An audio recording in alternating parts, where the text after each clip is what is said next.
Ahora no sé si la puedan observar. Ya Ok. está. Perfecto. Ok, miren, vamos a tratar de hablar en esta tarde, no sé si nos vaya a llegar la noche, pero vamos a tratar de hablar acerca de lo que consta el papel del perito químico, en este caso nosotros como profesionistas QFB en las ciencias forenses en el nuevo sistema de justicia penal acusatorio. Bueno, ¿qué son las ciencias forenses? Por ahí vamos a comenzar. Las ciencias forenses nosotros tenemos que darle a una definición concreta basada simple y sencillamente que va a ser una disciplina en donde se van a aplicar tanto los conocimientos como técnicas, asimismo como métodos científicos, y que van a estar relacionados a cuestionar aspectos legales. Esto desde el punto de vista de la ciencia o conocimiento al servicio de la ley.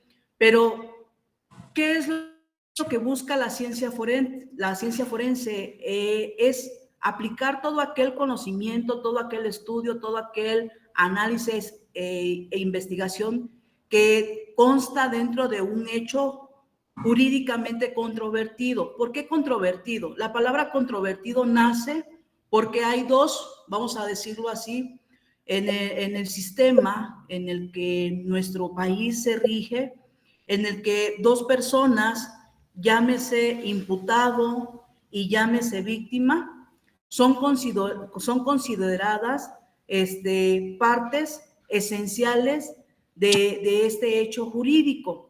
Y por lo tanto se está buscando con esta parte de la controversia, tanto la persona víctima decir que ocurrió algo y que va a estar siempre siendo representado por un asesor jurídico, así como el Ministerio Público que va a fungir como la figura de nuestra sociedad. Y desde la otra área en el que va a estar un ministerio, un defensor, llámese público o privado, que va a estar tratando de buscar la parte del imputado como posible responsable o no de un hecho. Y esta persona no puede, en todo el proceso hasta que lo dictamine un juez, como parte de la responsabilidad de un hecho que probablemente es responsable, hasta que no sean desahogadas todas las pruebas, no podemos decir que esa persona es el culpable o el responsable del hecho. ¿Por qué? Porque el mismo Código Nacional de Procedimientos Penales, así como nuestra Constitución Política de los Estados Unidos de México, nos garantiza que todas las personas son representantes al decir que tienen ese derecho de ser conocidos como inocentes hasta que se pueda comprobar realmente que haya sido responsable de un hecho. Entonces, si estamos hablando nosotros que las ciencias forenses buscan coadyuvar, auxiliar a este orden jurídico para controvertir entre las dos cosas que va a ser la postura del Ministerio Público desde la parte de la función de señalar, de controvertir hacia una persona que es responsable de un hecho. Asimismo, va a estar la otra parte, ya sea a través de un defensor público o una defensoría privada, el que una persona pueda demostrar con el derecho si en realidad es o no responsable de ello. Yo siempre trato de abrir este punto con el hecho de que si nosotros tuviéramos a un familiar al que se le está inculpando de un hecho que es el responsable de un delito o de algo que concierne a que tenga una sentencia, a que esté años como medida en un reclusorio o que esté privado de su libertad, vamos a decirlo de esa manera, esta persona, si nosotros sabemos de origen que en realidad no fue el responsable, nosotros creemos esa primicia y por lo tanto todas las ciencias forenses están encargadas realmente de hacer valer esa primera primicia. Y la otra, en el caso de la víctima, el decir que la víctima tiene como garantía verdaderamente tener el acceso ¿a qué? A que sea reparado el daño. Y esta parte de la reparación del daño, cabe señalar que se busca, porque yo considero que todos sabemos si la familia víctima, en donde el padre de familia, que era el proveedor de esta familia, no se va a poder reparar el daño reviviendo a la persona víctima, en este caso la víctima directa. Entonces, la reparación del daño va más allá de pensar que vamos a revivir a alguien. Representamos a la justicia. La justicia es ciega, pero debe de ser expedita. La justicia debe de ser en equilibrio, y ahí es donde nace esta parte de que las ciencias forenses sean las auxiliares, y ahorita vamos a ver un poquito referente a esto. Entonces, si nosotros ya estamos abordando que las ciencias forenses van a estar en auxilio, van a estar para poder ayudar, van a estar para poder fortalecer un hecho controvertido, ahora, las ciencias forenses tienen la suma de muchas ciencias, y ahí es donde entra en juego la química forense, en este caso nuestra formación como QFBs. Esta parte de la química forense juega un papel muy esencial la química analítica moderna. ¿En qué sentido? Su importancia es en la investigación de un presunto delito, y lo pongo entre comillas. ¿Por qué? Porque los delitos se tienen que investigar exhaustivamente para decir si está ocurriendo, si ha ocurrido o podría ocurrir. Y sobre todo, a nosotros en el área de química, la principal demanda auxiliar que nos solicita el Ministerio Público en la Fiscalía General del Estado es que ellos buscan conocer la naturaleza intrínseca de cualquier sustancia o elemento. ¿Por qué? Porque yo siempre he dicho, a donde volteemos a ver, la química va a estar presente. Tanto así que la materia, el estudio de la materia tiene que ver con lo que nosotros tenemos como definición básica de lo que es la química. Entonces, la manera en que nos toca cumplir en este punto de poder auxiliar al Ministerio Público dentro de una investigación presunta de un delito es precisamente identificar esos indicios de origen químico y biológico para poder contribuir a la verdad. ¿Por qué? Porque muchos líquidos, ustedes sabrán como químicos, que hay muchos líquidos que son incoloros, inoloros e insípidos. Hay muchas sustancias que tienen características comunes, similares, características físicas desde el punto de vista de color, de forma, de olor.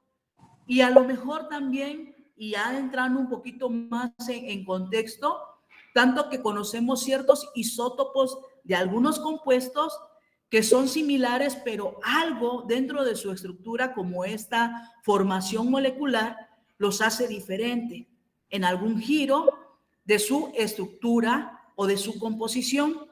Entonces, el que el Ministerio Público nos invite a auxiliarlo para poder descifrar la composición de cualquier sustancia, nos está haciendo referencia a que en los delitos donde ahí está la controversia entre la víctima y el victimario, o entre la víctima y el imputado, el conocer verdaderamente la existencia de esa sustancia. Entre esto, nos piden que tengamos un laboratorio que opere basado a ciertos estándares de calidad. Nos exigen que estemos apoyándolos con cuestiones estadísticas en cuanto, por ejemplo, a nivel nacional, a nivel estatal, cifras de muertes, descensos por intoxicaciones, esta información que verdaderamente impacta en el resultado de nuestro estado, a la vez también de hacer análisis propiamente de la química analítica en cuestiones de análisis volumétricos, o sea, conocer los volúmenes, en la parte gravimétrica, equilibrios químicos, reacción ácido-base para interpretar una formación o un complejo en color o formación de complejos, mediciones electroquímicas en las sustancias que ellos quieren saber, el empleo de espectroscopía atómica, infrarroja, ultravioleta visible, el empleo de la cromatografía, llámese capa fina, llámese cromatografía de gases, cromatografía líquida, y la parte esencial, cómo preparo la muestra. Y cómo todo esto que les acabo de mencionar, cómo en verdad, dentro de esa naturaleza intrínseca de cualquier sustancia o elemento, está una respuesta atribuible en búsqueda de la verdad y que esté relacionada en realidad con un delito. Para eso, el laboratorio de química forense es un laboratorio que debe de seleccionar métodos apropiados. Dicho esto, estamos hablando de métodos que estén publicados, ya sea en una revista científica, ya sea a través de la organización de la 1DC, que son auxiliares, vamos a decir así, de validar métodos, de que los métodos que ellos han trabajado y que ya están estipulados, nosotros veamos si en verdad cabe tenerlo dentro de nuestro laboratorio con el personal con el que se cuenta, con el equipo con el que se cuenta, con los insumos que se tienen en el laboratorio y con los recursos que propiamente el laboratorio puede tener. Entonces, adaptar y adoptar estos métodos dentro del laboratorio para que nosotros podamos de una forma confirmativa y confiable hacer uso de estos métodos para utilizarlos al momento de analizar los indicios. Entonces, ¿a qué cabe mencionar esto? El que los indicios pueden ser restos de incendios. Los indicios pueden ser pinturas. Y ahorita voy a poner unos ejemplos relacionados a lo que les estoy mencionando. Pueden ser residuos de incautadas. Puede ser identificación y concentración de etanol en el organismo de una persona. Puede ser identificación de metales. Puede ser identificación de metabolitos de drogas. Puede ser tóxicos, entre otros muchos. Así como tomar en cuenta directrices en que se encuentra el analito. Si las principales matrices de estudio va a ser la sangre, la orina, la saliva, el humor vítreo, puede ser contenido gástrico, puede ser el propio cabello, etcétera, etcétera. Entonces, al decir restos de incendio, yo creo que nosotros en algún momento hemos visto series gringas en las que de repente dice, este fue el acelerante, este fue el resto. No es tanto así, porque ahí nos los pintan con una visión de Hollywood.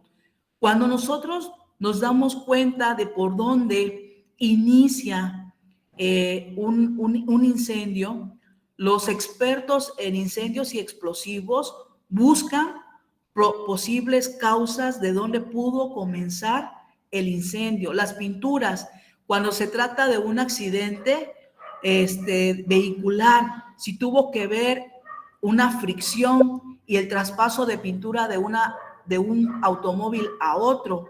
En el caso de residuos de disparos, si estamos diciendo si una persona fue la que posiblemente haya disparado un arma de fuego y si vamos a encontrar residuos en sus manos. Lo vamos a ir viendo un poquito más adelante.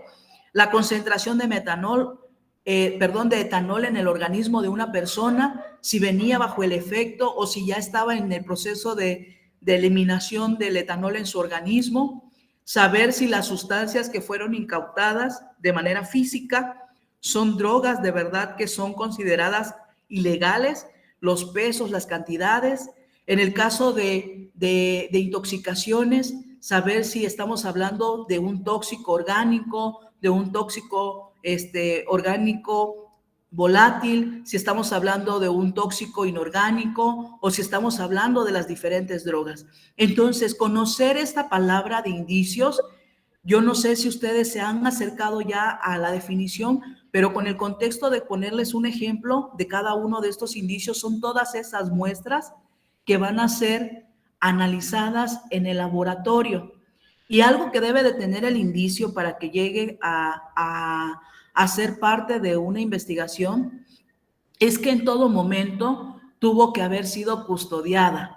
Al decir que debe de ser custodiado es como cuando escuchamos, mira, esta persona viene siendo custodiada, ya sea por un policía, ya sea por una persona que le fue asignada el cuidado de una persona. En este caso es el cuidado de esas muestras que se encuentren de la misma manera desde que se descubren o se localizan hasta la parte final. Son 4 procesos en los cuales va a estar presente el indicio. El primer proceso es en la búsqueda, en este caso, dónde se encuentra, su localización. Después de su localización llega a ser resguardada. ¿A dónde la vamos a llevar para que la resguarden?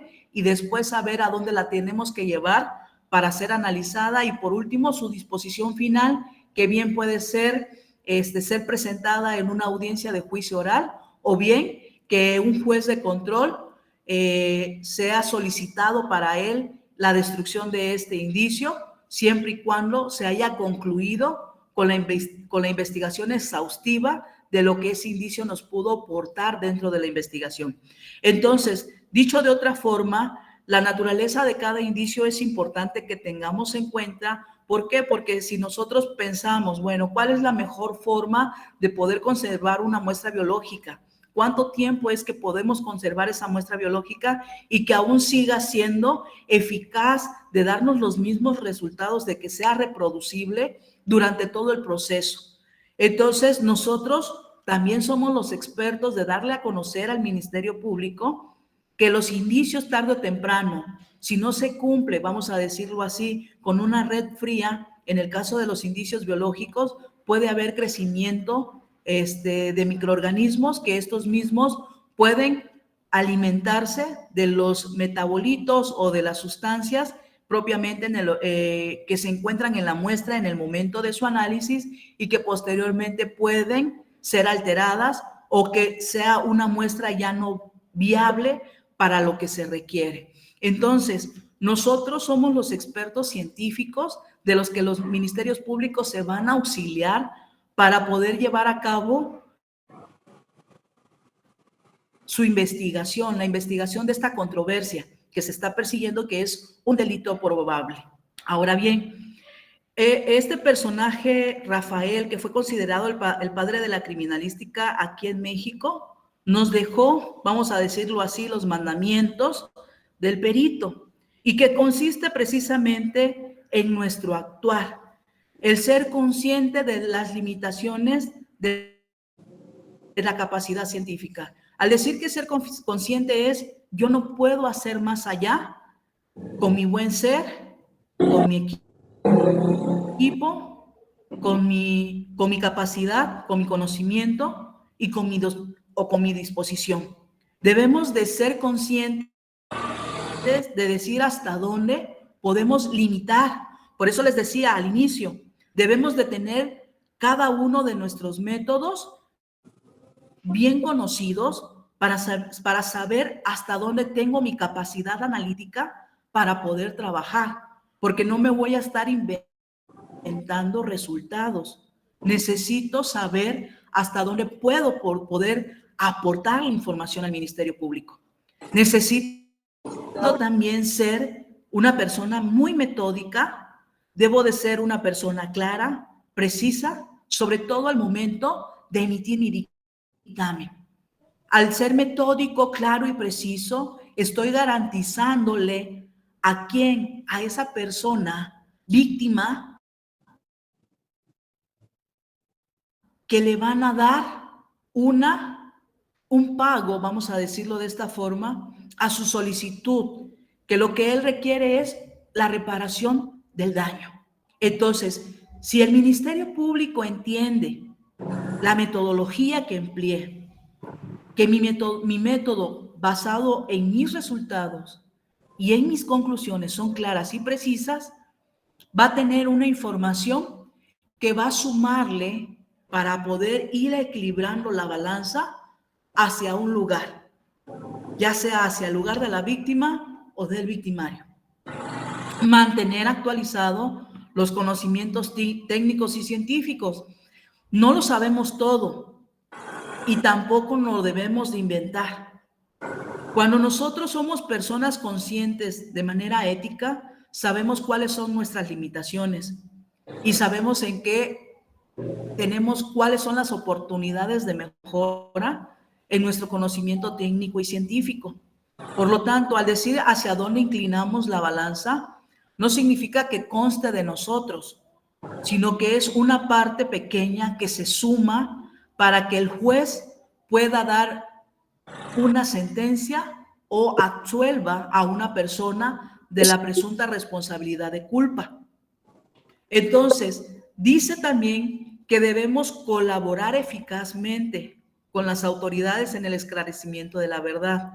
Esto es importante, ya que nuestro papel funge a estar en la directriz, vamos a decirlo así, de ser únicamente el área científica que va a llegar a ser una persona testigo. ¿Testigo de qué tipo? Testigo científico, no testigo de hecho. Al decir que vamos a colaborar eficazmente, es de que yo sé qué hice, sé qué indicio llegó custodiado a mí, sé qué indicio llegó a mis manos, sé qué indicio no fue confundido, sé que ese indicio tuve el resultado de ese indicio y que posteriormente llegó a su destino final. Entonces, con ese indicio que llega a mi mano y que yo soy responsable del proceso analítico para poder esclarecer la verdad y auxiliar al Ministerio Público en este punto, debo de tener en sí para ellos esa eficiencia, ser eficaces. Para dictaminar sobre cuestiones técnicas, científicas, sin emitir opiniones de carácter legal. Nosotros no somos los juzgadores. Nosotros cumplimos la función de analistas. Nuestra principal función es el análisis, basado en el método científico. No tenemos que generar caracteres o señalar a la persona y decir es que él es culpable. Considero porque él hizo esto.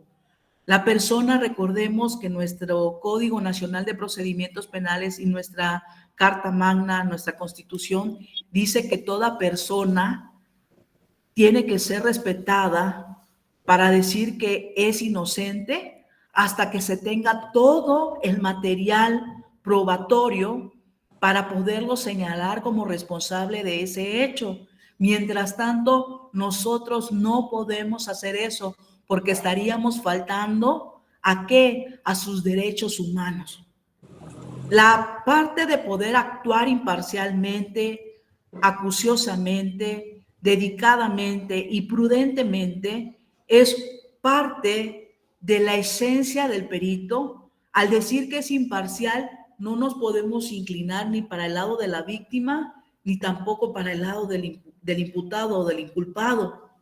Al decir que estamos ahí es porque vamos a acudir, vamos a estar presentes. ¿A qué? A hacer nuestra labor científica de poder llevar a cabo lo que nos pide el Ministerio Público. En este caso es saber qué es esa sustancia dentro de su composición.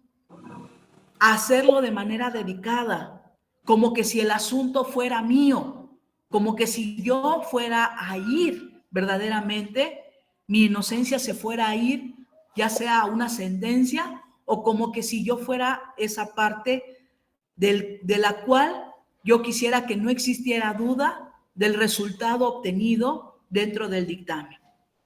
Entonces, al ser prudentes, estamos nosotros vinculando este aspecto de que estamos garantizando el ser meticulosos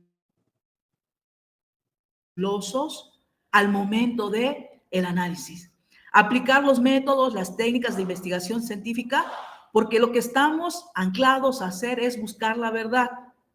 Y como consiguiente de esa verdad, tener conclusiones sobre una verificación dada en este hecho. Porque vuelvo a repetir, es un rompecabezas enorme, pero la parte esencial del aspecto químico es incluir un punto específico para saber qué está ocurriendo o qué ocurrió. Escuchar ecuánimemente o ponderar ecuánimemente un espíritu abierto. ¿Por qué? Porque si nosotros vamos con toda nuestra jerga, toda nuestra cuestión personal al trabajo y no tenemos una mente y un espíritu abierto, vamos a centrarnos solamente en nuestra propia opinión y no darle la oportunidad a las metodologías, a las técnicas, al empleo de la ciencia para poder tener información que es contundente y eficaz dentro de un hecho controvertido. Excusarnos de dictaminar solo por razones técnicas, legales y éticas. Cuando decimos esto de excusarnos, no decir que estamos a beneficio de alguien, sino decir, ¿saben qué? Estoy haciendo únicamente la interpretación del estudio de lo que me están requiriendo. Yo no puedo hacer algo más allá. Las cuestiones fundamentales legales y mi propia ética en el trabajo o en mi proceder. Realmente este decálogo de perito conlleva a que nosotros podamos decirle a nuestra ciudadanía, oigan, el trabajo que estamos haciendo no tiene que ver con un trabajo netamente mío, sino que estoy aplicando la ciencia, estoy usando el método científico, estoy utilizando las técnicas que son empleadas a nivel nacional e internacional para que pueda verse con claridad resultados que son parte esencial de esa investigación. Ahora bien, un perito químico debe de mantener una conducta profesional. Cuando hablamos de una conducta profesional, estamos diciendo que tiene que ver con su actuar, con el ser, el trabajar con honestidad, integridad y objetividad. El analista debe de trabajar solamente dentro del ámbito de su competencia profesional. ¿A qué me estoy refiriendo? Soy químico y trabajo en química. Soy químico, puedo trabajar en el laboratorio de genética. Soy químico y no puedo trabajar en grafoscopía porque no es mi formación. Solamente mi conducta me lleva a garantizar que voy a trabajar honesta, íntegra y objetivamente mi profesión, ninguna otra. Como perito debo de tomar pasos razonables para tener o para mantener una competencia constante. ¿A qué estoy refiriéndome con esto?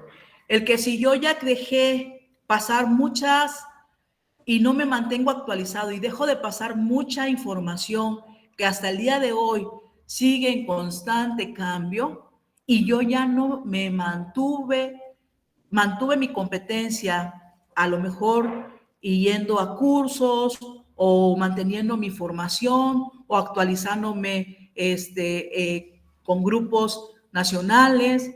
Lo que estoy haciendo es cerrar y pasaría a ser un perito químico obsoleto. Reconocer mis deberes primordialmente que son del punto de vista de justicia penal, o sea, en ese hecho controvertido. Mi objetivo es coadyuvar y auxiliar al Ministerio Público. ¿Para qué? Para que se haga ver toda esta cuestión de pruebas dentro de una audiencia en donde se le va a señalar la responsabilidad a la persona a la que se le presume fue responsable de ese hecho delictivo. Declarar a su superior cualquier contacto previo o participación personal. ¿A qué hablo en este punto? El conflicto de intereses. ¿A qué se refiere esta parte de conflicto de intereses? Es que la persona a la que está detenida por este asunto es mi primo, es mi tío, es mi hermano, es mi hermana. A ese conflicto de intereses, hacerle de conocimiento a nuestros jefes, porque cuando nosotros, y era lo que les decía, esta parte de la conducta profesional tiene mucho que ver con nuestro ser y nuestro deber. El no meternos en una situación en la que posteriormente pueda ser tirado el dictamen o la participación que hayamos tenido, que no hicimos de conocimiento a nuestro superior jerárquico y que más adelante esa probanza o esa prueba sea desechada o desestimada. ¿Por qué? Porque hubo un conflicto de interés en este punto. Vamos a declarar a nuestro superior o a la autoridad apropiada cualquier intento de presión para influir en los resultados de análisis.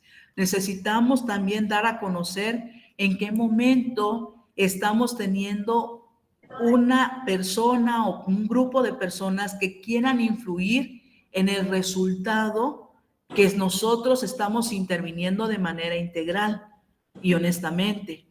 Y lo debemos de dar a conocer para que quede una evidencia cuando una persona de las partes, llámese víctima o victimario, quiere salir sobresaliente o ser una persona que quiere hacer trampas, voy a ponerlo con ese sinónimo, ante una situación que se está manteniendo como en controversia.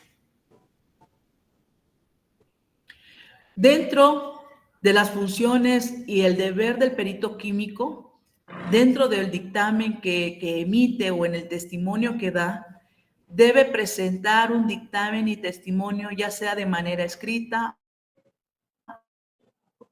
oral y que va a ser de forma objetiva. Todo el estudio, todo el análisis que hace el químico en este punto de la química analítica lo puede dar a través de forma escrita, que es el dictamen químico, o bien oral, que va a ser a través de un testimonio científico que va a rendir ante el juez. Y ahorita vamos a hablar un poquito acerca del proceso del sistema de justicia penal en nuestro país. Debe de estar preparado para reconsiderar y si es necesario cambiar su conclusión o en este caso su testimonio a la luz de una nueva información.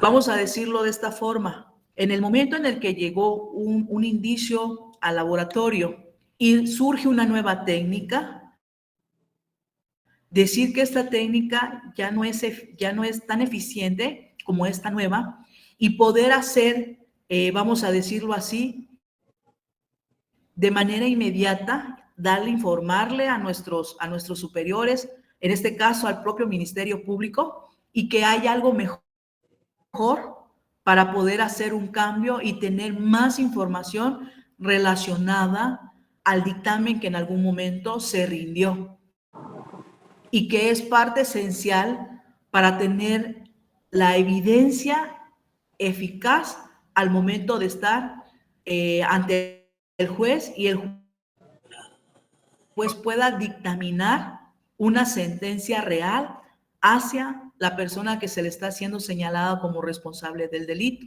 Tomar las medidas apropiadas si existe o había un potencial error judicial de que genere nuevas circunstancias y que en ese momento haya salido a la luz y que se pueda practicar en ese momento por una cuestión incompetente o negligente. En este caso, por ejemplo, que en el lugar de los hechos se hayan tomado muestras que ya no son aptas para ser analizadas, pero que se recogieron porque así se los indicaba su procesamiento del lugar, pero que no se aseguraron de mantener su integridad. A eso se refiere este punto. El perito químico debe también de conservar a confidencialidad del cliente, a menos que sea oficial, autorice hacer el análisis de otra forma o el dictamen de hacerlo de otra manera. Aquí hablamos de esta parte de confidencialidad. Tiene que ver también algunas informaciones que las propias víctimas al momento de llegar al laboratorio externan y que tienen que ir en el documento oficial que es conocido como dictamen.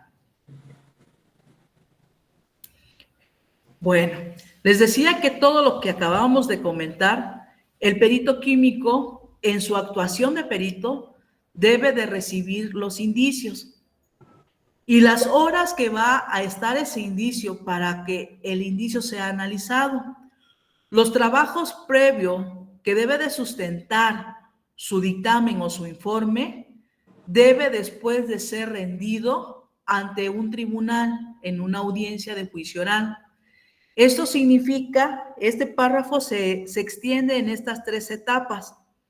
El perito tiene dentro de la etapa de investigación, como su propia palabra, la propia palabra investigación lo amerita, es hacer la recepción de los indicios, llevar el análisis químico y la emisión propiamente del dictamen químico.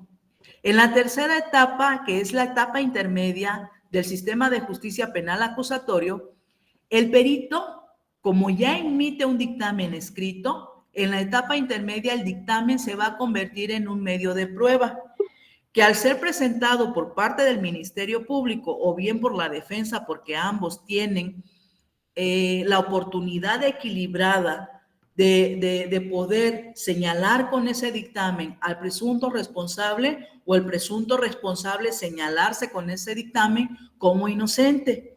Entonces ambas partes convienen para que lleguen ante el juez de control, generen el alegato de que este dictamen que en algún momento era escrito, ahora en esa etapa intermedia, hacen mención que van a hacer uso de ese dictamen toxicológico, de ese examen químico, de ese estudio seminológico, de ese estudio hematológico, de los dictámenes en los cuales nosotros pudimos haber intervenido y utilizarlo como un medio de prueba para decir, con este dictamen puedo decir que aseguro que yo no fui el responsable. Con este dictamen aseguro que esta persona sí es responsable. Entonces se da un alegato y el juez de control puede aceptar ese dictamen que en la etapa de investigación se obtuvo, que ahora se conoce como medio de prueba, aceptar el medio de prueba o bien rechazarlo. En la etapa 3, que es parte última del sistema de justicia penal acusatorio mexicano, es la etapa del juicio oral, donde ese medio de prueba que fue aceptado no es que se va a llevar el documento, sino que nos invitan al perito que firma el dictamen a ser un testigo científico y que se le va a ir realizando un grupo de preguntas a través de un interrogatorio por parte de la persona que lo haya solicitado. En este caso puede ser el propio Ministerio Público o el defensor público o privado, y posteriormente la contraparte solicitar a través del juez el hacer nuevamente otras preguntas, que va a ser otro ejercicio reconocido como contrainterrogatorio. Y es un ejercicio en el cual ambas partes buscan darle al juez que tiene, el juez de sentencia, evidenciarle la responsiva o la inocencia de las partes a las cuales ellos están representando. En este caso, el Ministerio Público con el asesor jurídico de la víctima. Y en el otro extremo, que es la contraparte, que va a ser el imputado con el presunto responsable del delito. Entonces, se va a controvertir acerca de todas estas pruebas y el perito llega a ser un testigo científico. Volvemos a repetir, nosotros no somos testigos de hecho, nosotros no sabemos, nosotros no vimos si él hizo, no vimos si ella dijo, nosotros hablamos y traducimos lo que nosotros vimos de la materia, en este caso de cada uno de los indicios. Yo no sé si hasta aquí haya alguna pregunta.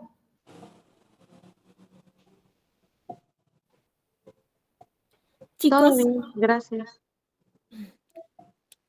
¿No? ¿Seguimos? Ok.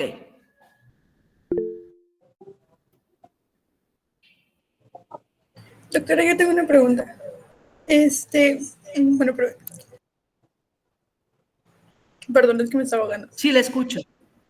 Bueno, mencionó que no podíamos ir, como que de elegir algún lado por ejemplo, de la víctima y el acusado. En caso de que, pues, por ejemplo, haya como que cierta, pues vinculación, o sea, de que como que, por ejemplo, como que conectar, no sé cómo decirlo en términos correctos.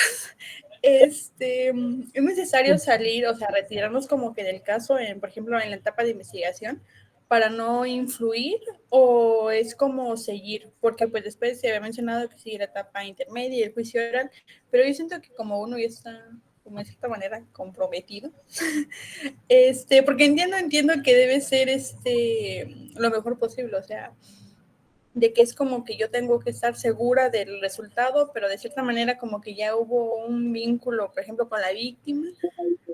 ¿Es necesario retirarse como que del caso totalmente o puedo seguir? Ok. No sé si entendí su pregunta, pero voy a tratar de ver si entendí. Por ejemplo, usted no es familiar, no la conoce, no es, o sea, no es nada cercano, consanguíneo de usted, o sea, no es nada suyo. Pero su caso, en este caso de la víctima, se parece a alguna situación cercana a usted y que de cierta forma ya encontró cierto, no apego, sino algo significativo para usted. Y entonces ya no lo ve como el problema legal de la víctima, sino que también se lo apodera a usted como que si fuera suyo. Ajá, sí, así. Ok. Entonces, ya entendí. Mire, realmente aquí va.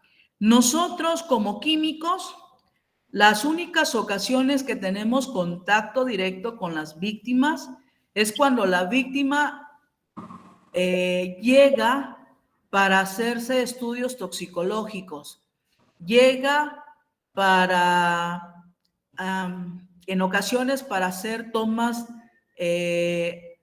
cuando se presume de una violación sexual. Yo considero en este punto que debemos de ser profesionales, porque si no, entonces estaríamos diciendo que en el ámbito clínico también voy a estar teniendo ciertos apegos con mis pacientes, que es lo mismo que ocurriría aquí. Esta parte del factor de intereses se acerca más allá de que usted realmente quiere demostrar que esa persona, a pesar de que ha sido culpable o que es culpable, y que usted lo sabe porque usted lo sabe por su circuito familiar, lo quiera ver como inocente, cuando usted sabe que es todo lo contrario. Ese conflicto de interés se da en ese supuesto. No tanto allá si yo me vinculé con la víctima. ¿Por qué? Porque la víctima la vamos a ver solo una vez cuando llegue a proporcionarnos la muestra. Usted no puede hacer cambio de ello. Otra cosa que también podemos tener como tranquilidad de esto es que en los laboratorios de nuestro estado en específico, porque ya son laboratorios acreditados, siempre se trabaja en mina. O sea, siempre estamos en pareja durante el procesamiento de todo. O sea, el que usted sienta querer cambiar algo ahí, no. En la parte del conflicto de interés es que usted pueda contaminar a lo mejor a su compañero en decir, oye, ¿sabes qué?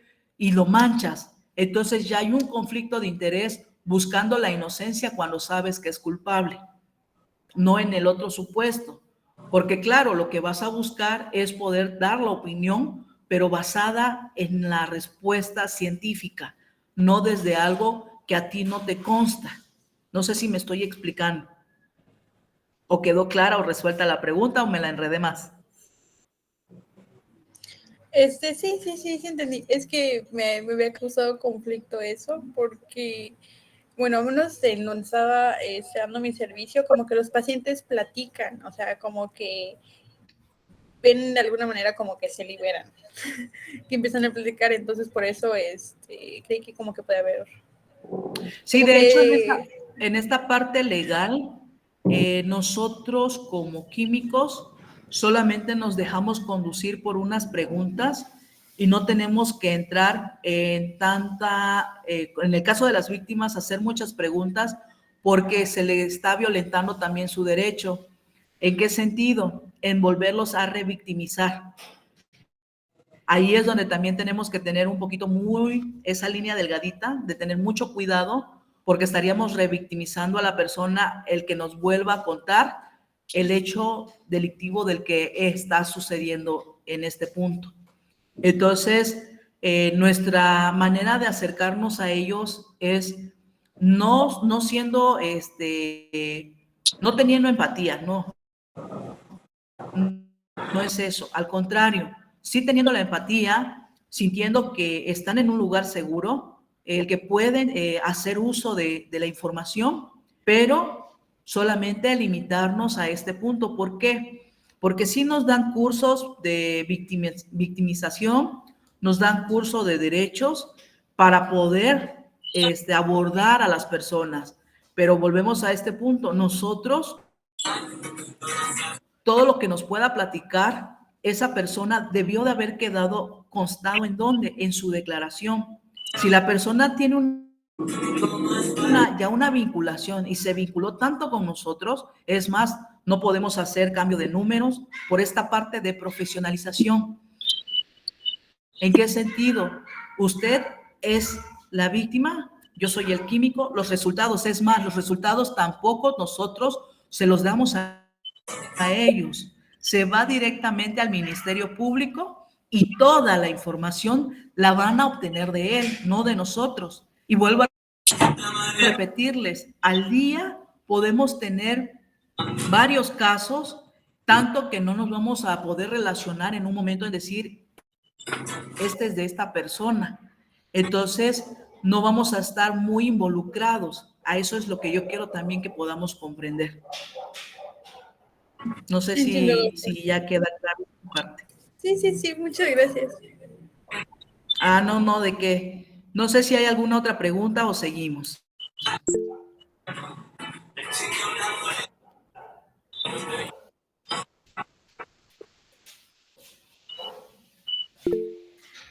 Yo no sé si hay chat, escucho que entran, pero yo como estoy en la presentación no estoy ahí con ustedes. No sé, Sí, doctora. hay una pregunta, se la voy a leer. Dice, ¿cuáles son las responsabilidades legales de un químico forense en caso de errores en el análisis? Ok, las responsabilidades legales puede llegar a que sea quitada tu cédula, eso te quitan de tus funciones, puedes llegar también a tener un acta administrativa, puedes llegar, todo depende de qué tipo de error, puede llegar también a tener una investigación y puede ser parte también a que llegue a prisión. Entonces, sí son muchas cuestiones legales a las que nos estamos arriesgando, siempre y cuando hayan errores. Errores como que el cambiar las muestras, errores voluntarios, como por ejemplo el que les comentaba, el de que sabía que era una persona familiar conocido y durante el proceso me fui en la etapa intermedia con mi dictamen, me fui a la intermedia como medio de prueba, me fui a la audiencia juicio oral y resulta que se hace la investigación de los testigos presenciales y de hecho y los testigos científicos y ahí es donde sale a relucir que era pariente. Entonces se inicia una investigación por aparte de lo que ya está ocurriendo de la investigación principal, y puede llegar a tener también una sanción de este tipo. No sé si contesté a la duda.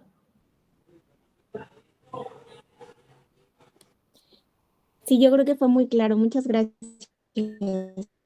Ok, entonces vamos a entrar ahora a un tema, a un bosquejo de tema, y yo espero que sí nos vaya a dar el tiempo, acerca de las drogas.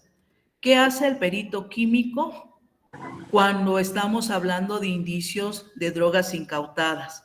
Como les decía, nuestra principal arma como químicos es la química analítica, que tiene que ver precisamente con la cuestión intrínseca de la propia materia, de conocer qué es esa sustancia.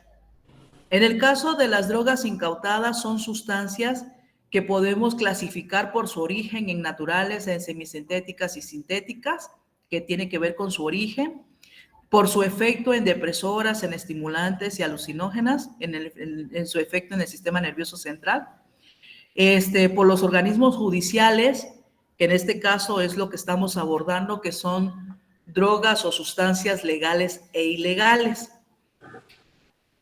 Vamos a hablar un poquito sobre la cannabis sativa, o bien conocida como marihuana. Lo que yo quiero hablar un poquito es, bueno, ¿qué hace el químico cuando estos indicios que ustedes pueden decir, profe, pero no cabe duda que es marihuana desde el momento en que vemos el tipo de hoja de la planta o la característica de la colita de borrego, y no tiene duda ni el policía en el momento en el que encuentran la bolsita de marihuana? Ah, pero es donde entra la función del químico. No es que tenga duda, es que debe de caer en duda, porque por eso es un indicio, porque hay muchas plantas que botánicamente tienen características similares, pero necesitamos confirmar de verdad si es o no esa sustancia. Para eso, nosotros debemos de tener presente que la cannabis sativa, o también conocida como marihuana en nuestra Ley General de Salud, tiene nombres a nivel coloquiales cuando se trata del vegetal, con el nombre de María, hierba, mota, cola de borrego, hierba santa, 420, y cuando está en forma de resina, como chocolate. Y estas son las características de estas fotitos que yo les pongo acá. Para eso, el químico no solamente basta decir es que todas estas semillas, por su morfología y sus características, son de marihuana. Porque si yo les dijera ahorita, vamos a hacer un ejercicio de ponerles a la vista sobre un estereoscopio una semilla de cannabis y una semilla de cilantro, ustedes me van a decir, profe, parecen lo mismo. Y sí es verdad. ¿En qué momento nosotros vamos a decir que la semilla de verdad corresponde a la marihuana? Cuando esa semilla la sembremos y empecemos a ver el crecimiento de la planta. Ahí es donde nosotros vamos a decir que corresponde a decir que es marihuana, pero no en una planta adolescente o joven, sino en una planta ya madura, en donde nosotros podamos identificar esas características generales de la planta. Necesitaríamos sembrar la semilla. Entonces, no solamente basta con decir que tiene las características como tal, porque hay muchas semillas que se parecen o que tienen las características similares a pensar que podría tratarse de la marihuana. Dentro de las características morfológicas que necesitamos ver en las flores masculinas es que tiene características del cepalo. Del cepalo también están los estambres, que se componen por filamentos, y por las antenas. Otras características que nosotros podemos ver es que las caras de la propia hoja de la cannabis, la que es del lado izquierdo, la que tenemos del lado izquierdo es la parte baja de la planta, que es la superficie abaxial, y ahí es donde vamos a encontrar la mayor cantidad de carbonatos, en la que estaríamos observando ¿qué cosa? La presencia de los tricomas que son de mayor estudio, donde se encuentra el DHC de la planta. El lado del lado derecho es el lado adaxial o la superficie adaxial de la hoja de la cannabis, y que la vamos a ver de un tono verde más intenso. Entonces, para que nosotros podamos ir viendo características de una planta o de una plantación cuando nos llevan a un lugar donde se está haciendo la incautación de terrenos por sembradíos de marihuana, nosotros tenemos que darnos cuenta de ciertas características botánicas. En este caso, nosotros no somos botánicos, pero sí tenemos esa amplitud en nuestra formación académica, porque ya llevamos una materia de farmacognosia, en donde nos enseñaron un poco de botánica. No sé si fue en el caso de ustedes, pero nos enseñan a diferenciar algunas características botánicas de algunas plantas.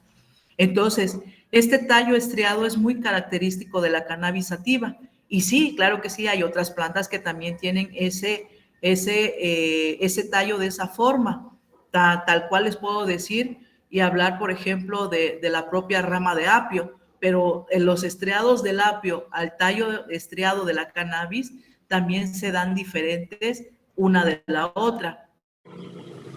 En las características microscópicas, si se están dando cuenta, estamos sumando para que nosotros podamos decir esto es, esto no es. Muchos dicen, solamente con el aroma. Ojo, hoy día no solamente es hacer estudio organoléptico, que ya no es necesario hacerlo. ¿Por qué? Porque muchas cosas huelen similar o pueden tener, o en este caso, solamente con querer utilizar el análisis organoléptico, por estar oliendo cosas que no debemos oler, podemos o consumir o comer, etcétera, etcétera, nos podemos intoxicar. Entonces requerimos de verdad otro campo de aplicación como esta parte macroscópica, que es una observación directa con el uso de nuestra vista, y otra observación microscópica que tenemos que emplear de herramientas, ya sea un estereoscopio o un microscopio, para ver características propiamente también botánicas de la planta. En este caso, al hablar de los tricomas glandulares, estamos hablando de la glándula sésiles, que es como pequeñas resinas o gotas de agua que se van a encontrar en la parte superficial de la hoja, pero de donde está más verde, donde está más intensa, en la dermis propiamente de esta planta. Ahora, los pequeños tricomas o bulbosos son glandulares o son peciolos de una sola célula. Vuelvo a repetir, no sé si en su formación académica en farmacognosia les hayan hablado un poco de estas características de los tricomas.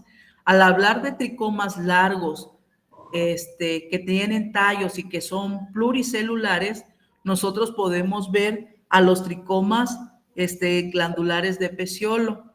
Entonces, el hablar de estos, estamos diciendo que por su forma, el tamaño propiamente lo vamos a encontrar en las flores femeninas, en este caso de la cannabis sativa.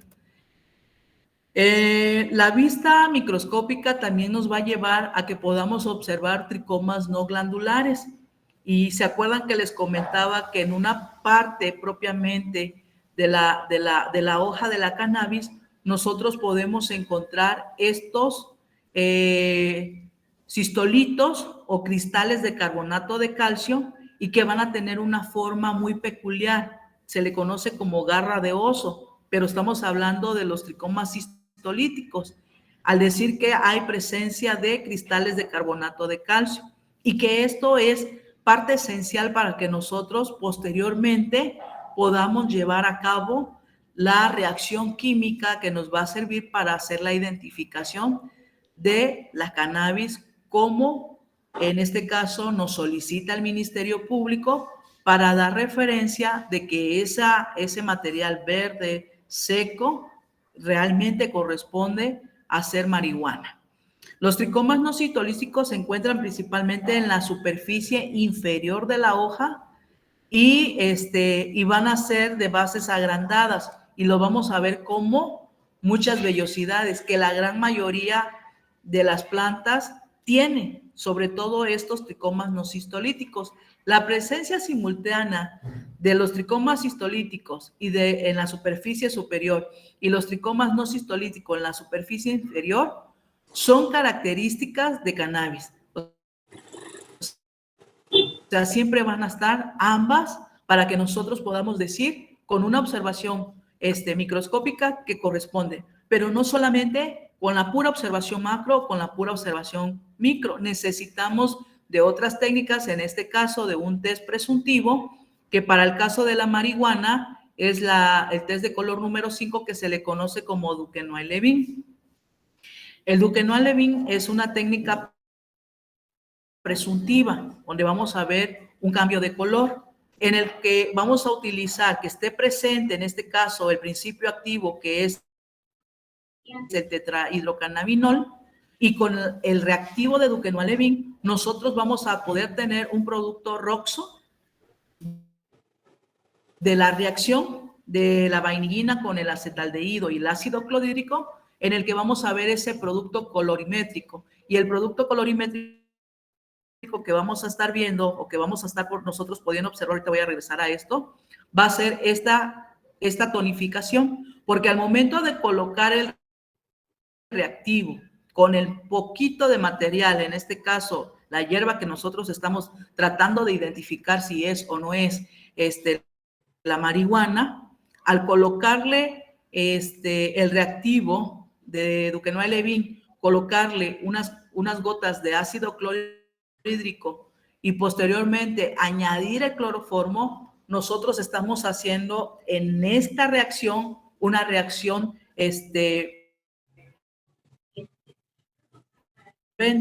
y el solvente es afín, vamos a decirlo, a la sustancia que nosotros estamos tratando de identificar, y por lo tanto, al poder observar que esa fase de cloroformo en la que se está yendo todos los tetrahidrocannabinoles, se está colocando de forma violeta o una coloración violeta, nos está dando a entender de que está presente el THC. Este reactivo o esta manera de poderlo ver con los cannabinoles de la marihuana es donde utilizamos 2% de vainillina, 1% de acetaldehído, etanol, y para que nosotros podamos decir que está presente el tetrahidrocannabinol o los cannabinoles en este caso de la marihuana, sería poder ver que en la fase clorofórmica migra la coloración violeta. Entonces, aquí yo ya tengo una técnica de orientación, que es el reactivo de Duquesnoy-Levin, junto con una técnica de observación directa, y que se compone de dos cosas, una observación macro y una observación micro, que tiene que ver con esta parte de la morfología, de la botánica propiamente de la planta. También para ello, cuando nosotros hacemos una extracción y obtenemos los cannabinoles o el delta 9 tetrahidrocannabinol, y llegamos a hacer una buena extracción de estos analitos, nosotros podemos identificarlo en el espectro de infrarrojo y sus longitudes de onda, donde vamos a estar observando ya sea que haya la absorbencia de la luz ultravioleta o bien la transmitancia de la luz ultravioleta, vamos a estar viendo estas señales características, que son precisamente por la estructura que tiene. Sabemos que el espectro de infrarrojo se usa para sustancias puras, y por eso debemos de hacer buenas extracciones para poder alcanzar a ver las longitudes de ondas, para que nosotros digamos sí está presente también esto.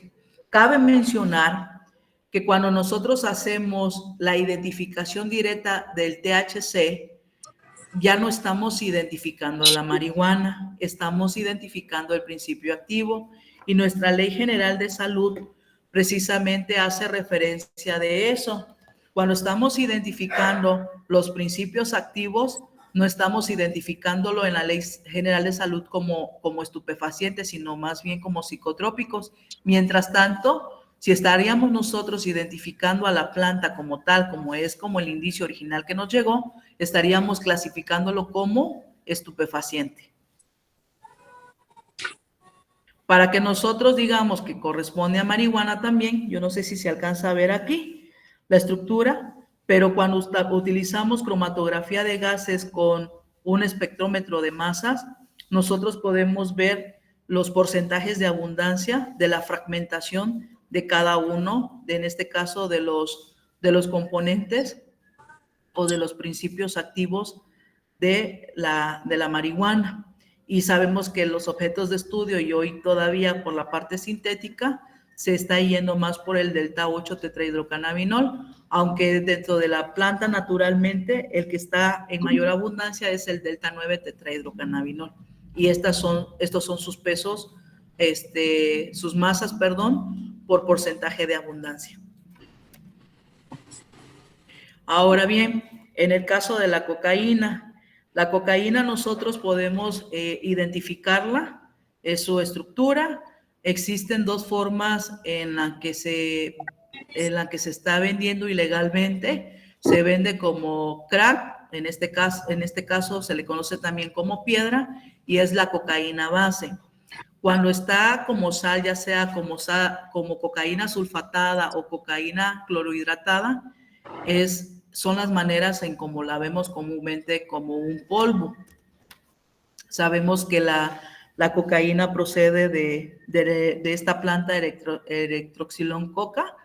Se clasifica como una droga semisintética porque la verdad yo en esa parte de que se clasifica como semisintética es porque en realidad la coca está en su forma natural en las hojas, pero la manera de obtenerla pues es con las extracciones, ¿no? Y toda esta parte de extracción propiamente de las hojas de la coca.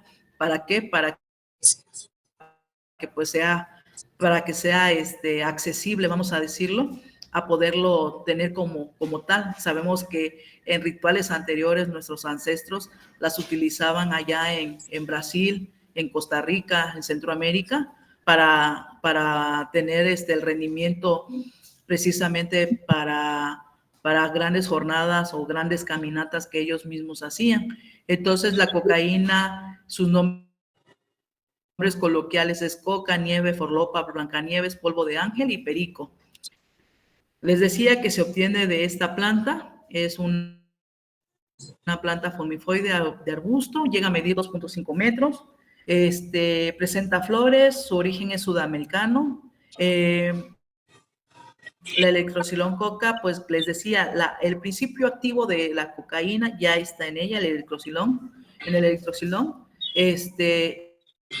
y pues de cierta manera lo único que hacen en este caso en el campo ilegal es extraerla de las hojas para que pueda tener una presentación ya sea de forma de resina o bien en forma de polvo, que es una sal que ya está clorhidratada o sulfatada, o bien en una forma de rocosa o brumosa, que estaría siendo conocida como cocaína base. Todo depende de la manera en que se administra en el organismo. Los sinónimos de la cocaína son estos, los que más conocemos, o con el nombre que comúnmente lo conocemos, es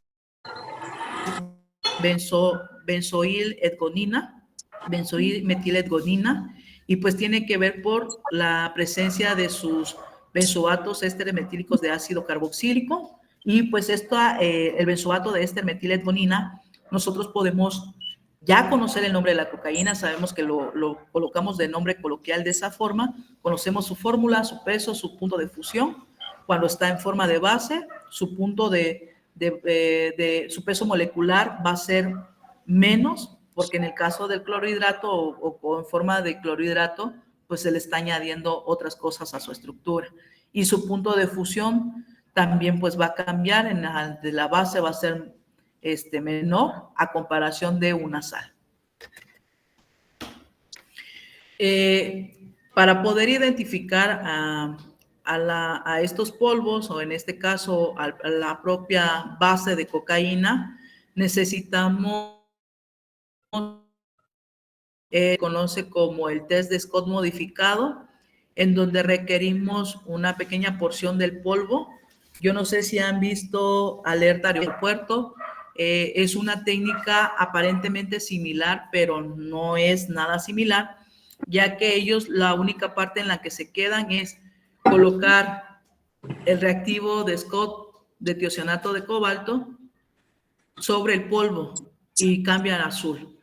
La parte de decir que es Scott modificado es porque añadimos como reactivo 3 un solvente con mucha afinidad por parte en este caso, el analito que queremos identificar, y se va a estar migrando a esa fase clorofórmica, ya que indirectamente es un tipo de extracción, si se han dado cuenta, tanto la de Duquesnoy-Levin como esta, es una extracción porque estamos cambiando el medio, estamos jugando con esta parte del pH, estamos jugando con la parte del pK para que haya esa parte de la distribución del analito, de acuerdo a la afinidad que tiene sobre las dos fases que se estarían generando.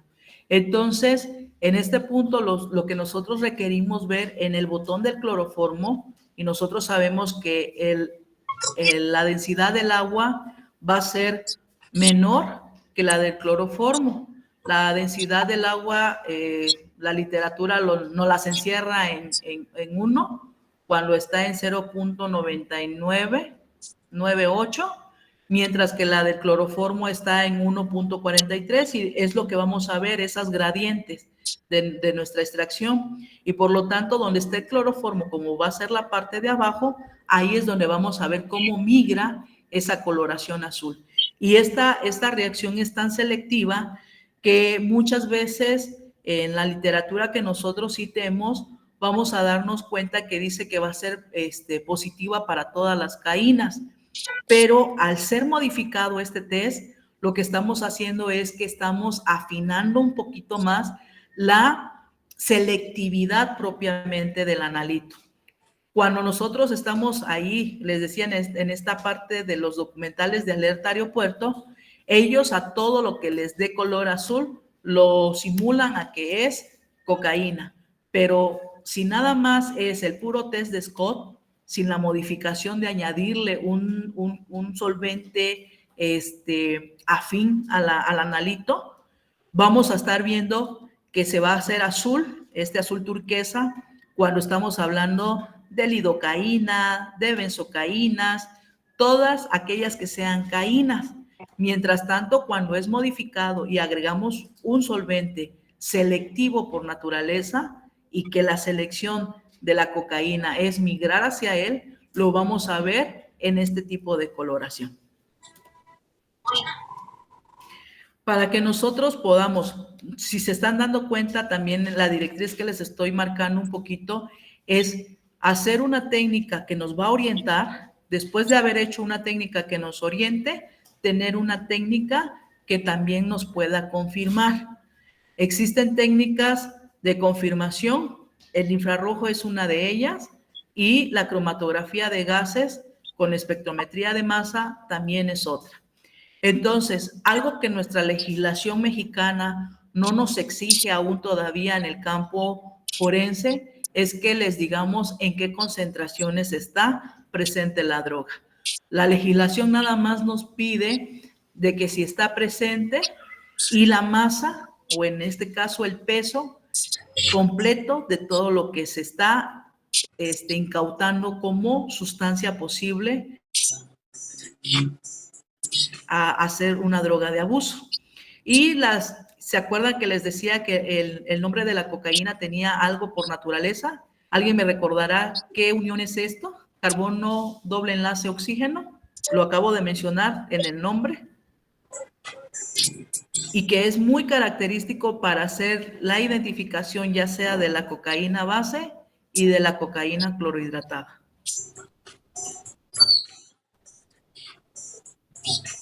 No sé si me están siguiendo, jóvenes, o es mucha información en un solo ratito. Chicos, ¿sí estamos siguiendo la clase? Ok, entonces, esta parte de la unión carbono-oxígeno, que son los grupos funcionales de carbonilo, son como que la parte principal que nos hace a nosotros poder ver esos enlaces con mayor intensidad para que nosotros podamos decir, aquí está presente la cocaína. No sabemos, en este punto, todo va a depender, ¿se acuerdan que el punto de fusión cambia una de la otra? Al igual que el peso molecular, todo va a depender de las uniones de cada una de ellas. Ahora bien, cuando estamos hablando de cromatografía de gases con espectrometría de masa, volvemos a esta parte, sabemos que la espectrometría de masa es que nosotros podamos saber cuáles son los cocaína con mayor abundancia y sus pesos como tal, sus pesos moleculares. Ahora bien, en el caso de la metanfetamina, que es una droga que también se ha aumentado mucho aquí en Chiapas por su costo, que es más accesible todavía en costos que la propia cocaína. Este es un ejemplo de droga completamente sintética. En el caso de la metanfetamina, si nos damos cuenta, igual, todos sus 15 hidrógenos y un nitrógeno y una base nitrogenada, y es ahí donde necesito que también pongamos un poquito de atención en cuanto a su estructura. Y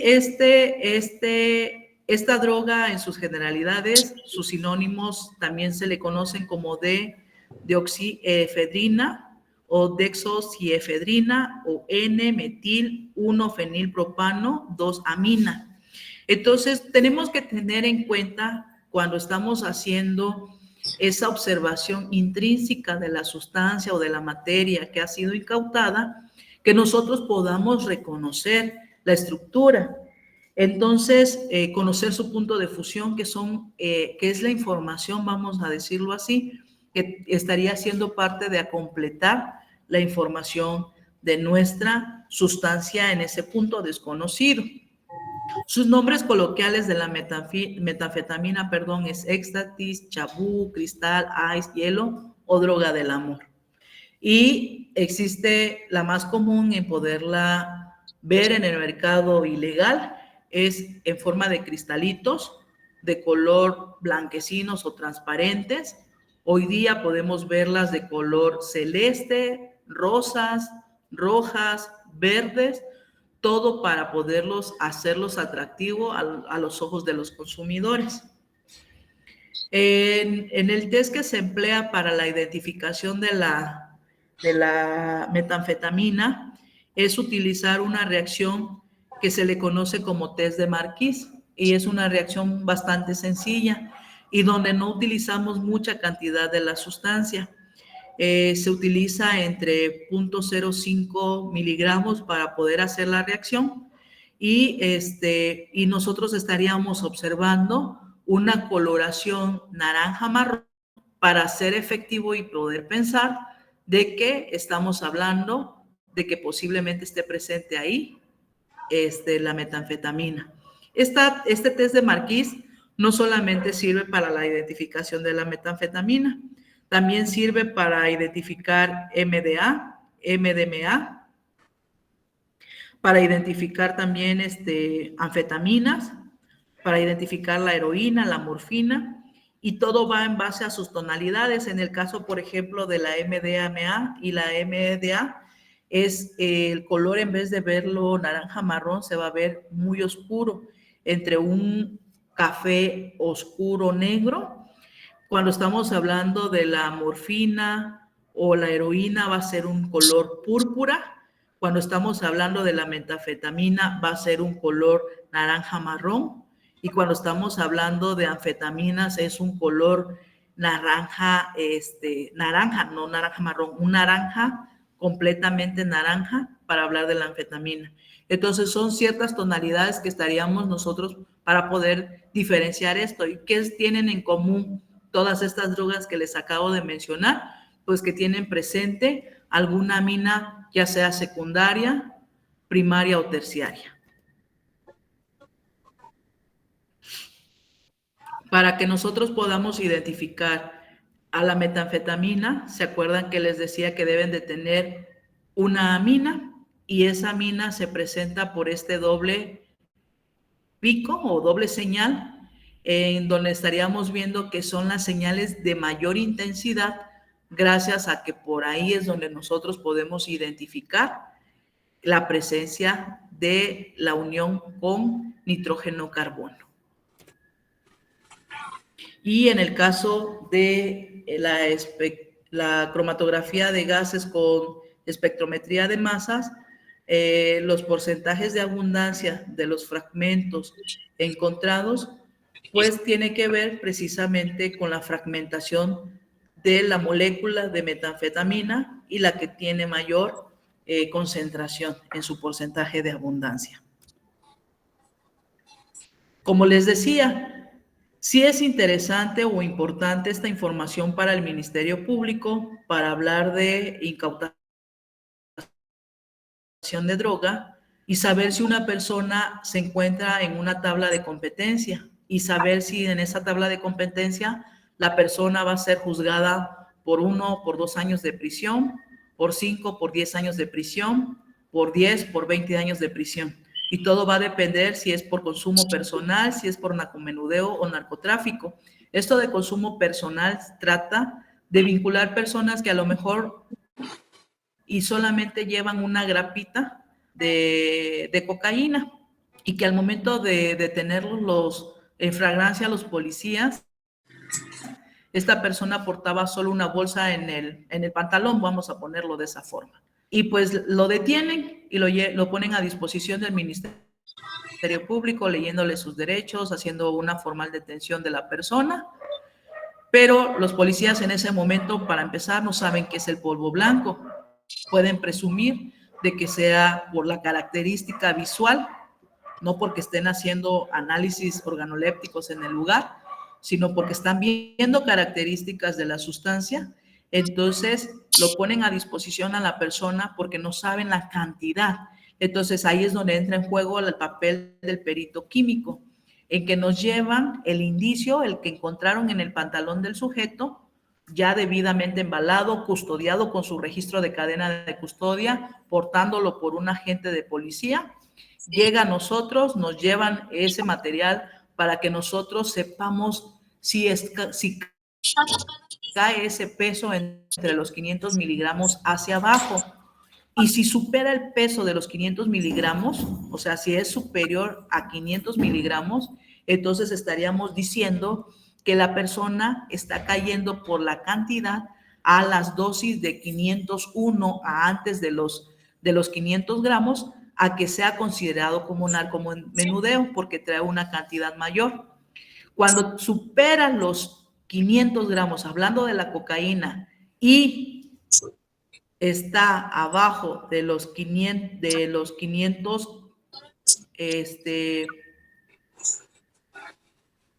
500 gramos hacia arriba, o sea que supera los 500 gramos a la cantidad que ustedes gusten, esa persona ya está entrando como narcotraficante. Entonces, esa información de que nosotros dentro del laboratorio contemos con equipo que esté calibrado, que esté verificado, que esté funcionando adecuadamente y que tenga vigencias en cuanto a que cuente con su certificado de calibración, nosotros estamos dando la garantía de que hay, vamos a decirlo así, una pequeña desviación, pero que entra dentro de decir si la persona está siendo considerada como la persona que está trayendo solamente su consumo personal. Algo que debo de destacar aquí, por ejemplo, es de que si la persona me dice es que es de mi consumo personal y lo traigo en mi pantalón, pero ojo, a la hora de que lo detienen, mandan a traer a su defensa y argumenta diciendo que es de consumo personal, se le solicita por parte del Ministerio Público y el defensor, para eso todavía no está completo el dictamen o la intervención del perito químico, y solicitan un estudio toxicológico. Y como la persona está declarando que de verdad es consumidor de la cocaína, ojo, el defensor de esta persona pues debe de asegurar que verdaderamente es consumidora, para que en el momento que den la cantidad que portaba él, pues se pueda defender de que en verdad es consumidor. Ahora, ¿dónde saldría la situación que va a generar un problema? De que la persona diga que es consumidor de la sustancia, pero más sin embargo no se encuentra la droga en él. Ahí entonces estaríamos dejando esta controversia, y ahí estaríamos hablando de lo que hemos venido hablando anteriormente, que entraríamos a casos controvertidos, porque si me está diciendo que es consumidor y está aportando solo una grapita y de cierta manera la persona en el momento en el que se le toma la muestra, ya sea de orina, de sangre, dependiendo del estudio toxicológico que se le esté generando en ese momento, y no está ni eliminando y tampoco lo trae en sangre, no hay correspondencia con su dicho. Entonces, puede haber por parte del juez en el que se presuma, vamos a decir, ese dato controvertido en decir, bueno, si nos estás diciendo que eres un consumidor, ¿por qué no lo estamos encontrando o detectando en este momento? Y es más, tú nos acabas de declarar de que la consumiste hace 2 horas, entonces si no está en tu organismo, mandan a llamar al perito toxicólogo, la persona declaró diciendo que la acababa de consumir hace 2 horas, está en el proceso a lo mejor ya de la eliminación y ya no está en sangre, pero ni en el proceso de eliminación se está observando. Entonces, también son cosas que se suman dentro de las competencias que el propio Ministerio Público está buscando para señalar a una persona como un presunto responsable de un delito. En este caso, un delito contra la salud, un delito que es direccionado a la sociedad, sobre todo si es una persona que se dedica a hacer narcomenudeo, a vender dosis pequeñas para enganchar a nuestra sociedad, en este caso a nuestra juventud, ya que el daño es potencialmente a la sociedad. Yo no sé si hasta aquí hay alguna otra pregunta.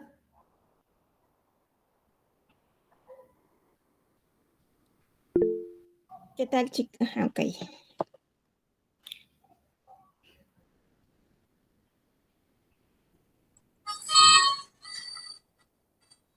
Por ahí Medardo tiene levantada la mano. Vamos a No escucharlo. alcanzo a ver, maestra, ayúdeme usted con esto, por favor. Medardo, ¿puedes abrir tu micrófono? Sí, ¿sí me escucha bien? Gracias. Sí, Claro ya que lo sí. escuchamos. Yo en algunas series he visto que para los test de drogas utilizan el cabello. ¿Qué tipo de test se utilizan con esa muestra biológica? Ok.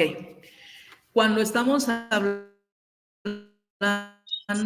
de un consumidor crónico de drogas, estaríamos usando el cabello precisamente, porque recordemos que el cabello empieza a crecer y de acuerdo a lo que él nos diga en este punto, nosotros estaríamos viéndolo conforme el crecimiento del cabello.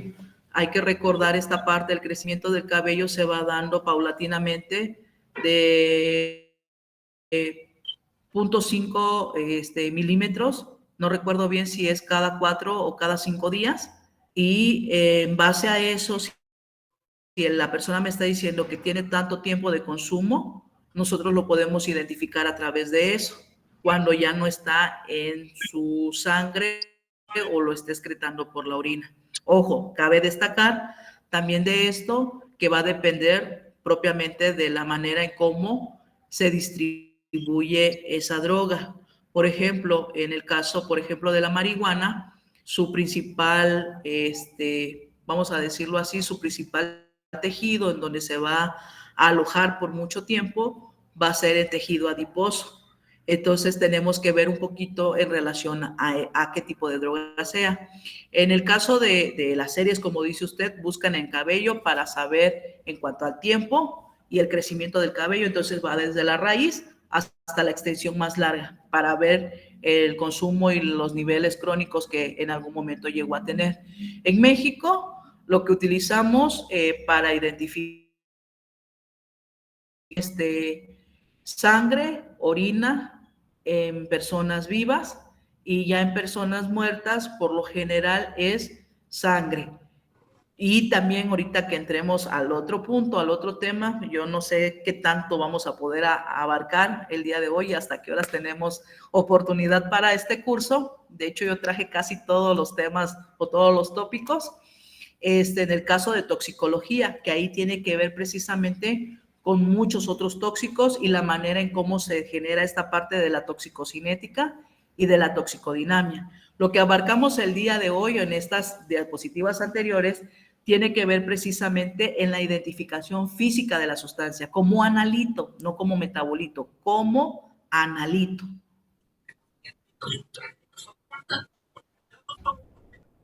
Muchas No sé si gracias. quedó claro. No sé si hay alguna otra pregunta o comentario.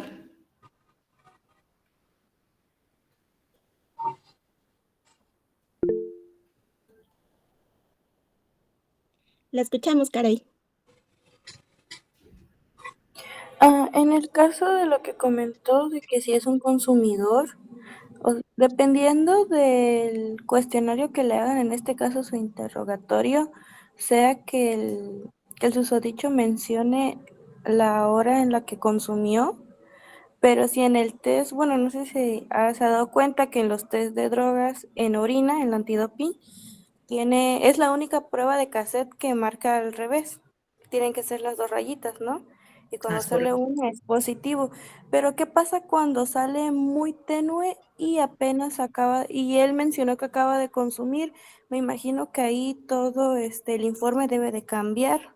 Si al momento de pasarlo a juicio se ve diferente de lo que él plasmó, en lo que pues dio a entender a lo que salió en los estos, ¿no? Ok, usted está dando algo interesante y vamos a este proceso del ADME. Ya se me están adelantando a toxicología, está perfecto sus preguntas, porque lo toqué un poquito antes de que entráramos a ello.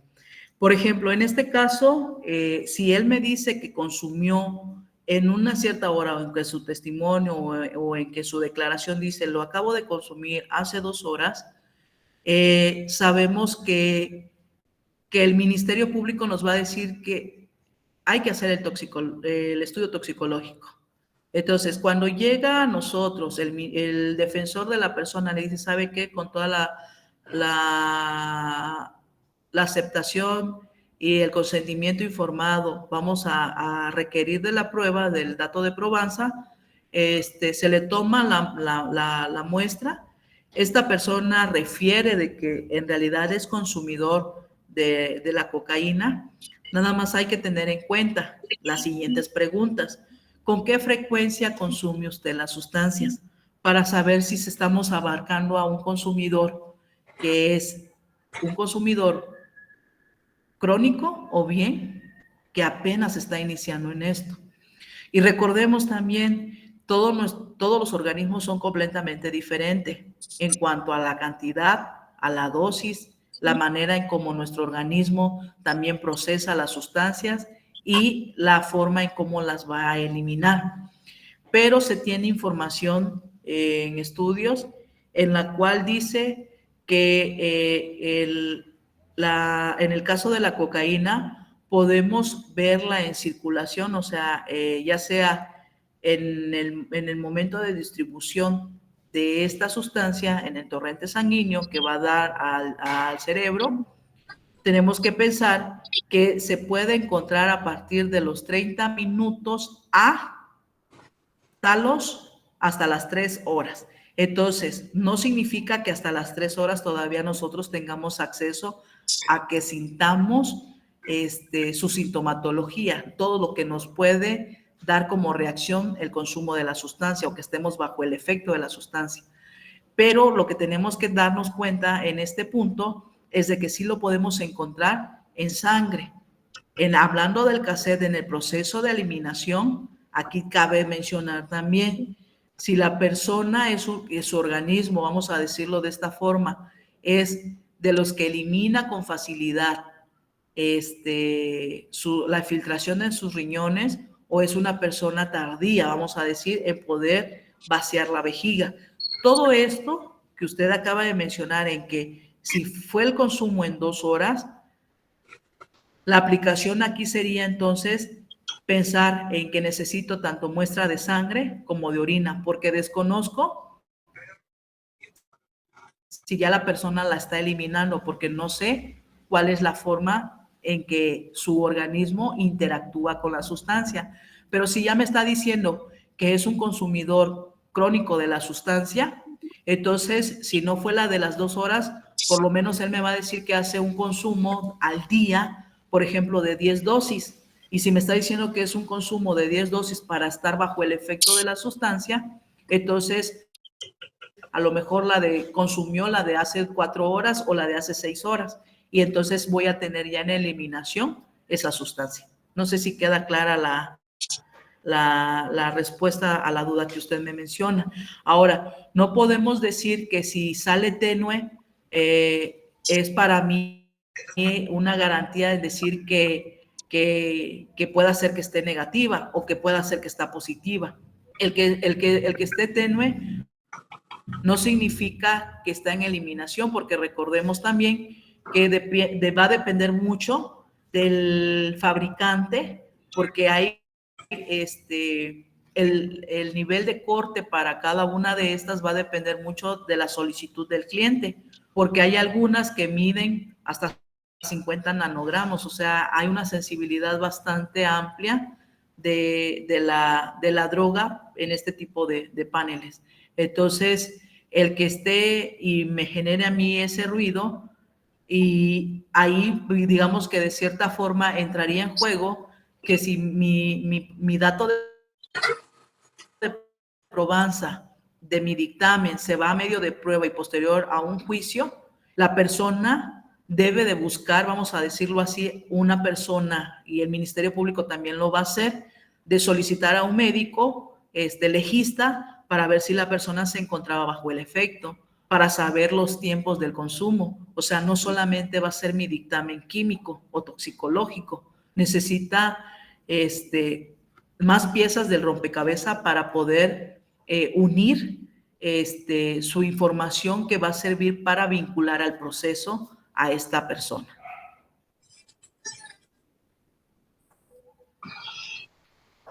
Muy bien. Bueno, nada más para acotar, le agradecemos mucho esta plática, ¿no? Este conocimiento. Vamos a terminar la sesión a las 8:30, que es el horario pactado con los chicos. Ahorita hay una pregunta que se la voy a compartir para poder terminar este preámbulo, y por supuesto, sin antes no mencionar que si usted tiene la disponibilidad y el tiempo, ¿no? Podamos programar su secuencia, su seguimiento en alguna otra temporalidad, ¿no? Entonces, ahorita, por ejemplo, nos menciona Eduardo, ¿qué pasa si un perito forense se niega a realizar un análisis por razones éticas? Hace ya un tiempo atrás nos mencionaron una pregunta donde mencionaban, querían saber qué consecuencias legales había con una mala manipulación, ¿no? O con una contaminación de evidencia química. Esto ya no nos lo había mencionado, ¿no? Las diferentes sanciones a nivel judicial que se pueden generar. Sin embargo, también nos pregunta él, aunado a ello, ¿qué pasa si un perito forense se niega a realizar pues los análisis por alguna razón ética? Bueno, en este caso, por ejemplo, el que se niega no tiene por qué negarse, ya que fue designado y se lo está solicitando un ministerio público. El hecho de negarse y no tiene una justificación, por ejemplo, el decir que por cuestiones digamos, de la misma situación que hacía mención hace un rato, ¿no? De que hay un conflicto de interés, y no tengo eso como tal, y designen a otro perito diferente a mí, eso ya lo hace mi jefe. o mi superior jerárquico. El que yo, así digamos, me niego rotundamente a hacer esa intervención cuando me la está solicitando por escrito,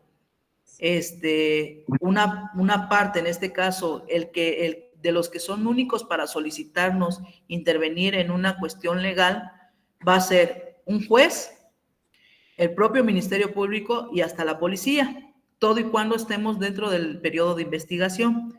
Si yo me niego, el que se puede negar, digamos, en cierta forma, sería la propia persona, en este caso el presunto responsable o el detenido o el imputado, en decir no quiero proporcionar las muestras.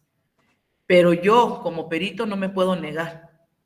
No puedo decir no puedo y no puedo decir no quiero, porque por eso mi deber como servidor público es estar sirviendo a la sociedad y estamos bajo un régimen, vamos a decirlo así, de trabajadores de gobierno y servidores públicos. Eso sería servidores del pueblo.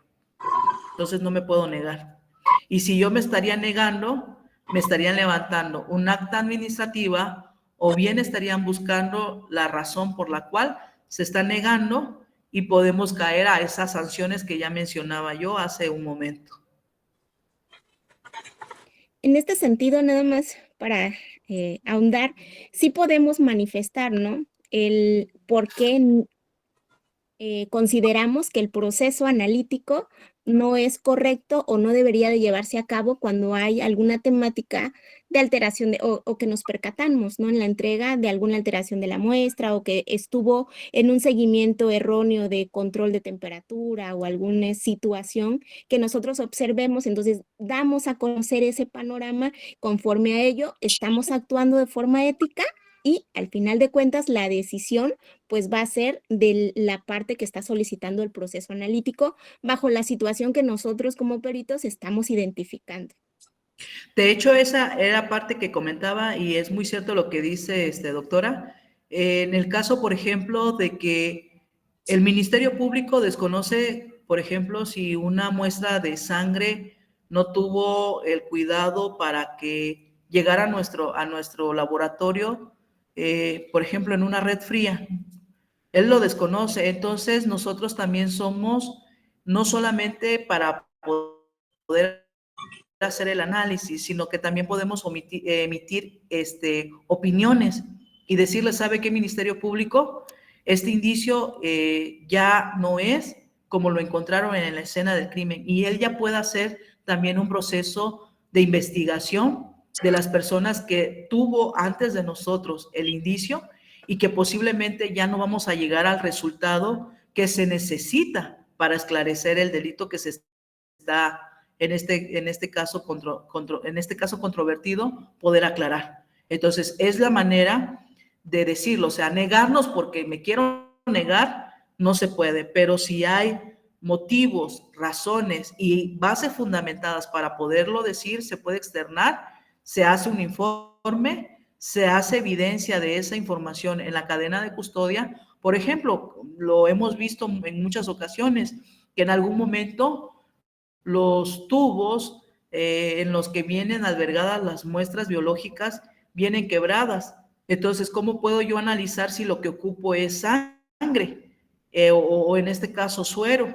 ¿Cómo puedo si ya todo el interior de lo que era el sobre ya no se encuentra la muestra para poder llevar a cabo el estudio? Y cuando me llegan a mi mano, yo ya estoy observando las carencias y es más, lo estoy recibiendo de viva mano de la persona que lo recibió antes que yo. Entonces se sigue un proceso de investigación de todas las personas que intervinieron desde el momento del descubrimiento de ese indicio hasta en el momento en el que yo le doy a conocer con una llamada a la autoridad solicitante sobre la muestra que me está llegando en mal estado al laboratorio.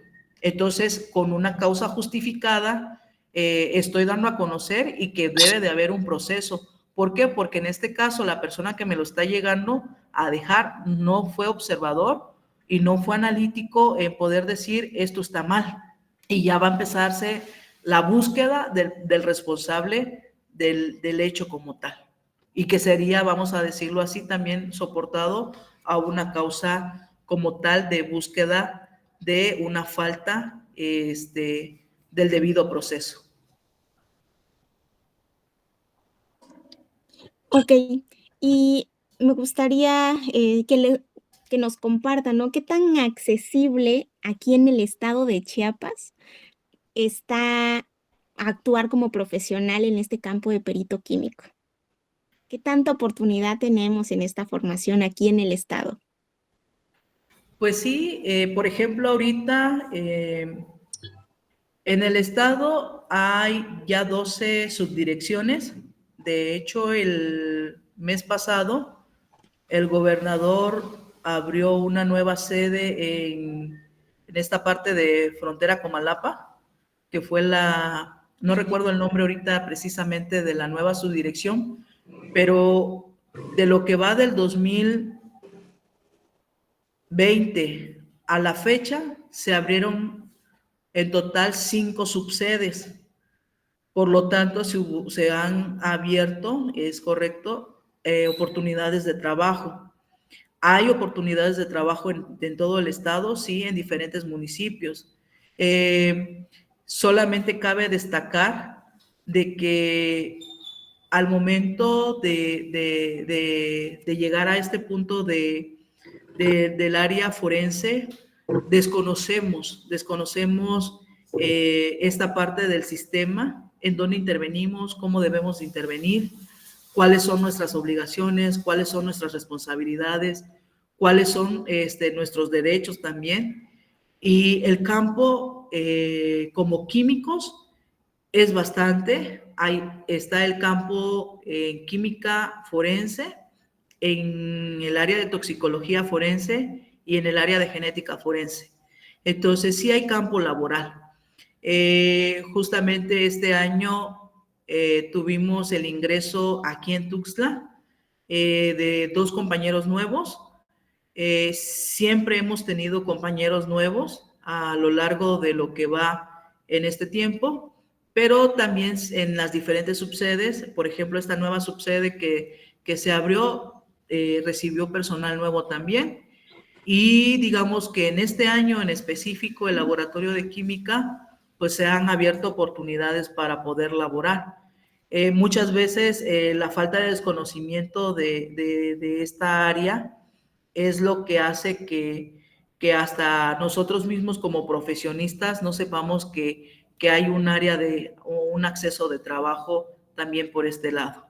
La misma sociedad desconoce muchas veces también que existen laboratorios en la Procuración de Justicia, sino hasta hoy día que nos hemos dado cuenta de que existen diferentes laboratorios como tal que han sido parte de generar la información a nuestra sociedad.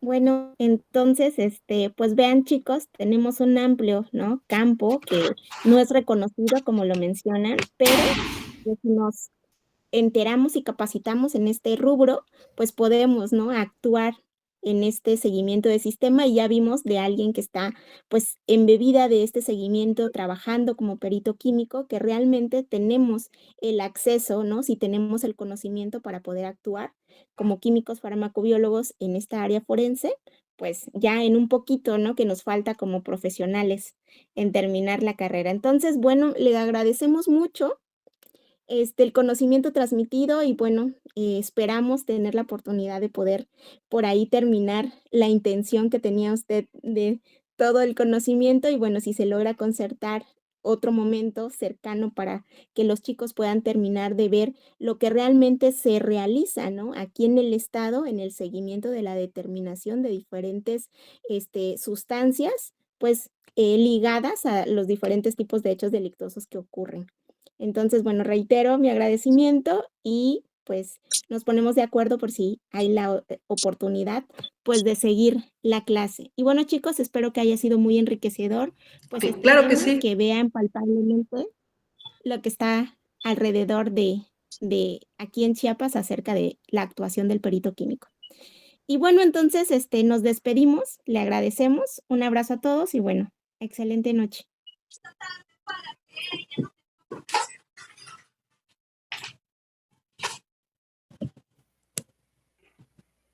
Chicos,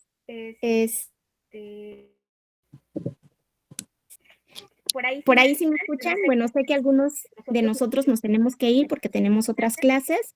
Les agradezco mucho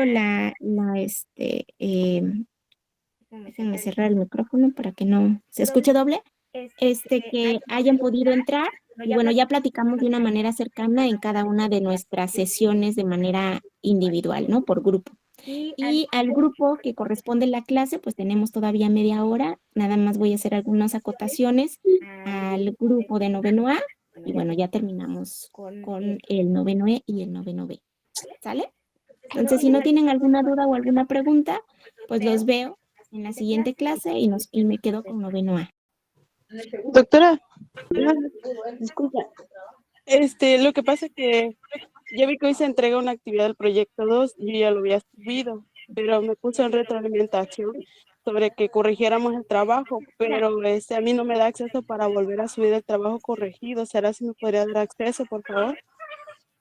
Ya vi el mensaje, Mayreni, sí, de hecho les voy a dar acceso a todos aquellos que habían compartido el trabajo y se los voy a aperturar para todo este fin de semana para que puedan hacer el envío correspondiente hasta el día lunes, ¿sale? Entonces, tengo oportunidad de terminar y tomen en cuenta que van a tener hasta el día lunes para poder subir, ¿no? el seguimiento del proyecto que tienen.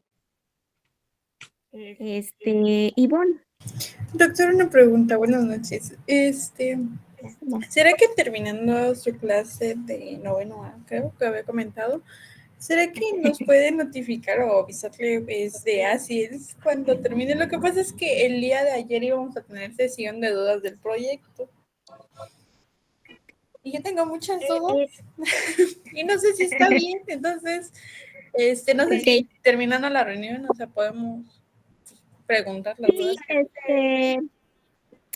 Bueno, entonces vamos a hacer una cosa con los chicos de noveno A ellos los veo de forma presencial y creo que es un seguimiento más cercano y ellos no tienen este seguimiento de proyecto, por lo tanto, entonces, chicos de noveno A, el día de hoy terminamos hasta aquí y los veo el día lunes y ya platicamos